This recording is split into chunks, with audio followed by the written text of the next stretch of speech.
bienvenue. Alors le monde du SEO, c'est une vraie jungle d'outils, n'est-ce pas? Il y en a des centaines. Comment on s'y retrouve? Lesquels sont vraiment, mais alors vraiment, indispensables? Eh bien aujourd'hui, on ouvre ensemble la boîte à outils d'un consultant pour voir ce qui fait vraiment la différence. Et là, d'entrée, l'auteur de la source met les pieds dans le plat. Il le dit très clairement. Les bons outils, ce n'est pas juste un petit plus, un confort. Non, c'est la ligne de démarcation. C'est ce qui sépare le travail d'amateur, un peu au feeling, de la véritable approche pro, celle qui est guidée par les données. En fait, il faut voir le SEO comme un artisanat. Et un bon artisan, il n'a pas ses outils qui traînent n'importe comment. Tout est bien rangé, chaque instrument a sa place, sa fonction bien précise. Alors voyons un peu comment cette boîte est organisée. On ouvre le premier compartiment et là, attention, on sort l'artillerie lourde. Ce sont les plateformes tout en un. Pensez à des couteaux suisses du SEO, mais des couteaux suisses boostés aux stéroïdes, capables de presque tout faire. Voici les trois géants du marché. À première vue, on pourrait croire qu'ils se ressemblent tous, mais un pro, c'est exactement lequel choisir pour quelle mission. SEMrush, c'est le généraliste, parfait pour avoir une vision à 360 degrés pour espionner la stratégie des concurrents.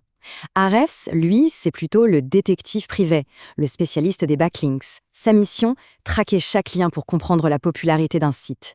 Et Mozpro, on va dire que c'est un peu le notaire. Il évalue la crédibilité, la fameuse autorité de domaine d'un site. Bon, après les gros calibres, on passe aux outils de diagnostic. Parce qu'on continue la métaphore de l'artisan, avant de construire quoi que ce soit, on inspecte les fondations. En SEO, ces fondations, c'est la santé technique du site web.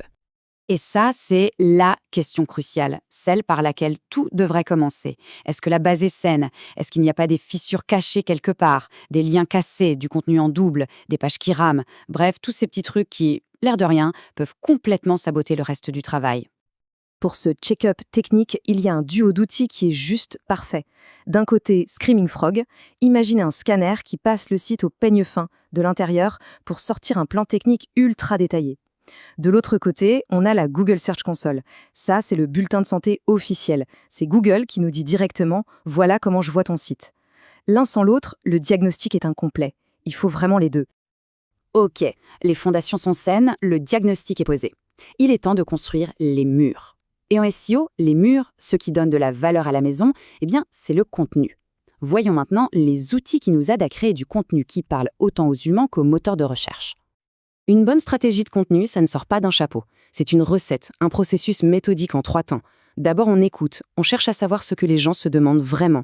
Un outil comme Answer the Public est génial pour ça. Ensuite, on traduit ces questions en mots-clés avec des données de recherche fiables. Et enfin, on optimise. On regarde ce qui marche déjà pour faire encore mieux. C'est un cycle simple, écouter, quantifier et affiner. Bon, on l'a dit, la liste complète de l'expert contient plus de 100 outils. C'est énorme, on peut vite se sentir complètement perdu, noyé sous les possibilités. Alors la vraie question, c'est par où est-ce qu'on commence, concrètement, pour ne pas s'éparpiller? Plus de 100, oui. C'est impressionnant, mais c'est aussi un piège. Le piège classique, c'est de vouloir tout essayer, de papillonner d'un outil à l'autre.